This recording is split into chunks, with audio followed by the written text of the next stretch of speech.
खारबुंडी, लांजेला, इंदिरानगर, नवेगाव, मोरखाडा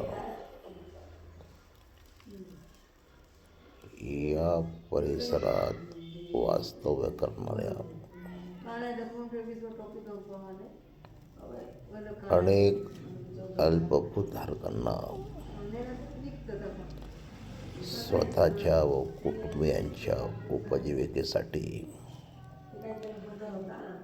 शासनाने कसण्यासाठी यांना जमिनी दिल्या होत्या. परंतु या लोकांनी वाटपा दिलेल्या जमिनी न कसता शहरातील मोठमोठ्या बिल्डरना बेभावाने विकण्यात आल्या.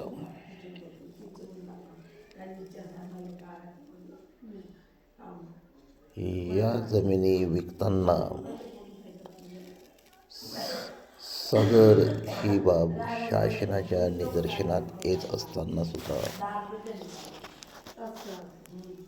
शासनाच्या प्रतिनिधीने या जमिनीकडे दुर्लक्ष करण्यात आले. की शासनाने अल्पधारक लोकांना कसण्यासाठी दिलेल्या जमिनी चौकशी करून शासनाने त्या संपूर्ण जमिनी सरकार जमा करण्याची मागणी लोकात चर्चेत येत आहे. आणि ज्या लोकांनी प्रतिसाद दिलेला आहे त्यांच्यावर कडक कारवाई करण्याची सुद्धा मागणी जोर धरत आहे.